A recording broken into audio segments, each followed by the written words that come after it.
Praise the Lord. யோசுவா புஸ்தகம் 3ஆம் அதிகாரம் 7வது வசனம். கர்த்தர் யோசுவாவை நோக்கி, நான் மோசையோடு இருந்தது போல உன்னோடும் இருக்கிறேன் என்பதை இஸ்ரவேல் எல்லோரும் அறியும்படிக்கு இன்று அவர்கள் கண்களுக்கு முன்பாக உன்னை மேன்மைப்படுத்துவேன். கர்த்தருடைய பரிசுத்த நாமம் மகிமைப்படுவதாக. ஆண்டவர் நமக்கு ஒரு பெரிய ஒரு அற்புதத்தை வைத்திருக்கிறார். எப்போ வச்சிருக்கிறார் தெரியுங்களா? இன்று அவர்கள் கண்களுமாக உன்னை மேன்மைப்படுத்துவேன். எனக்கு ஒரு ஆசுதமே இல்லைன்னு சொல்லி கலங்கிட்டு இருக்கீங்கல்ல, எனக்கு நான் என்ன செய்யறதுன்னு தெரியல, என் குடும்பத்தை எப்படி ரன்னிங் பண்ணுறதுன்னு தெரியல என்று நினச்சிட்டு இருக்கிறீங்கல்ல, கர்த்தர் ஒரு மேன்மையை வச்சிருக்கிறார். யோசுவாவுடைய மனதெல்லாம் வசனம் வசனம் வசனம் கர்த்தர் கர்த்தர் என்று தான் இருந்தது. அதனால்தான் யோசுவாவை உயர்த்த வேண்டும் என்பது தேவ சித்தமாக இருந்தது. உங்கள் மனது எப்படி இருக்கிறது? உங்கள் எண்ணங்கள் எப்படி இருக்கிறது? உங்கள் சிந்தனைகள் எப்படி இருக்கிறது? ஆண்டவரோடும் இருக்கிறதா, இல்லை ஆண்டவருக்காக இருக்கிறதா என்பதை நீங்கள் சற்று உங்களை நீங்களே சோதித்து பாருங்கள். கர்த்தருடைய நாம் மகிமைப்படுவதாக. அழகாய் அவர் சொல்லுகிறார் பாருங்களேன், நான் மோசையோடு இருந்தது போல இருக்கிறேன் என்பதை இஸ்ரவேல் எல்லோரும் அறியும்படிக்கு இன்று அவர்கள் கண்களுக்கு முன்பாக உன்னை மேன்மைப்படுத்துவேன். இஸ்ரவேலுக்குள்ளவே ஒரு மேன்மையை கர்த்தர் யோசுவாவுக்கு வச்சிருக்கிறாருன்னு சொன்னால் உலகத்தில் இருக்கிற ஜனங்களுக்கு முன்னாடி ஒரு மேன்மையை வச்சிருக்க மாட்டாரா?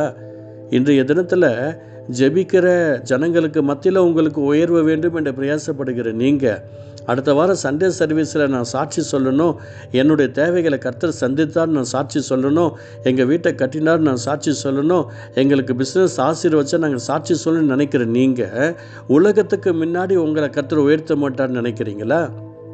உலகத்தில் இருக்க ஜனங்களுக்கு முன்பாக உங்களை மேன்மையாக வைக்க மாட்டார் நினைக்கிறீங்களா? நிச்சயமாக வைப்பார். அவர் உங்களுக்கு ஒரு அற்புதமான ஆசீர்வாதத்தை வைத்திருக்கிறார். அதுக்காக தான் இந்த நாளில் அவருடைய நாமத்து நிமித்தமாக நாம் இந்த நாளில் மறுரூபமாக்கப்பட்டு கொண்டிருக்கிறோம். அவருடைய அன்பான பரிசுத்த பிரசனத்தை சுதந்திரத்து கொண்டிருக்கிறோம். எனக்கு மேன்மை வேண்டும் என்று நினைக்கிறவர்கள், நான் ஆண்டவருக்காக ஆஸ்வதிக்கப்பட வேண்டும் என்று நினைக்கிறவர்கள் ஒரு வீச அவருடைய அன்பை நோக்கி பார்க்கலாமா? அவருடைய பாசத்தை நோக்கி பார்க்கலாமா? அவருடைய நேசத்தை நோக்கி பார்க்கலாமா? அப்பா, உம்முடைய கிருபைக்காக ஸ்தோத்திரிக்கிற ஆண்டவரே. நேசரே உம் திரு பாதம் அமர்ந்தேன், நிம்மதி நிம்மதியே.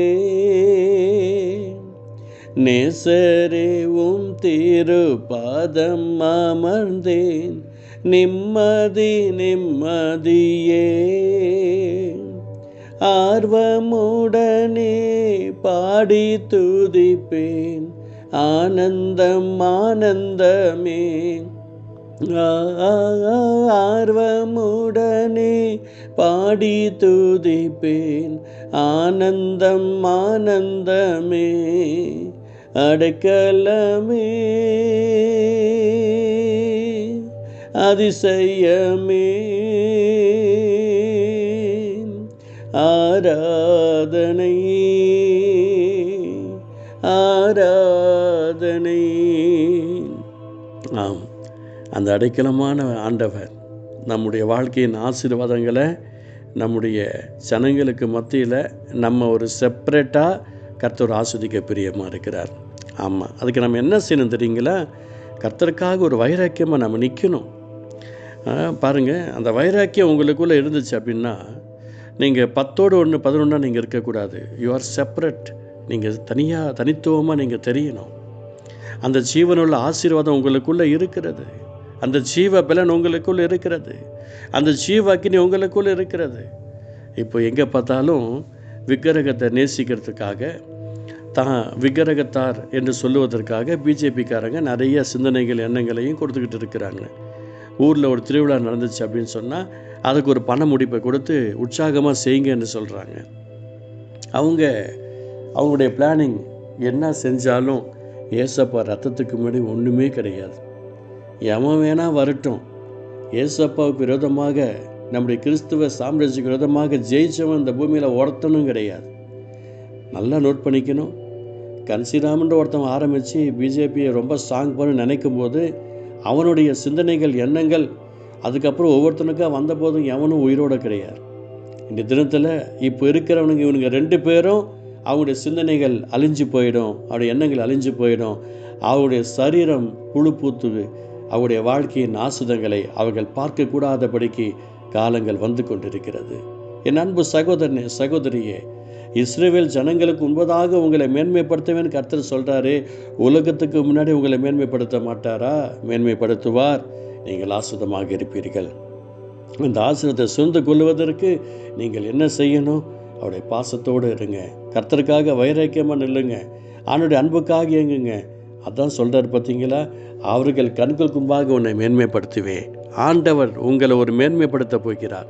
உங்களுடைய பிஸ்னஸில், உங்களுடைய குடும்பத்தில், உங்களுடைய தேவைகளில் நீங்கள் மேன்மையடைய போகிறீங்க. பணமே இல்லாத உங்கள் சூழலில் கர்த்தர் மாற்றி பணம் இருக்கிறவர்களாக மாற்றப் போகிறார். எந்த அளவுக்கு நீங்கள் ஒன்றுமில்லாமல் இருந்தீங்களோ அந்த அளவுக்கு நீங்கள் எல்லாம் இருக்கிறவர்களாக கர்த்தர் கொண்டு வரப்போகிறார். ஜெபிக்கலாமா? இன்று அவர்கள் கண்களுக்கு முன்பாக உன்னை மேன்மைப்படுத்துவேன்னு சொன்னீங்களே அப்பா, உங்களுடைய பிள்ளைகளை மேன்மைப்படுத்துவீராக. இயேசுவின் நாமத்தினால் உடைய பிள்ளைகளின் ஆசீர்வாதங்களை இவருடைய கண்கள் காண அனுக்கிரகம் பண்ணுவீராக. இயேசுவின் நாமத்தில் ஜெபிக்கிறோம். அற்புதங்களையும் அதிசயங்களும் உடைய பிள்ளைகள் பார்க்கட்டும்.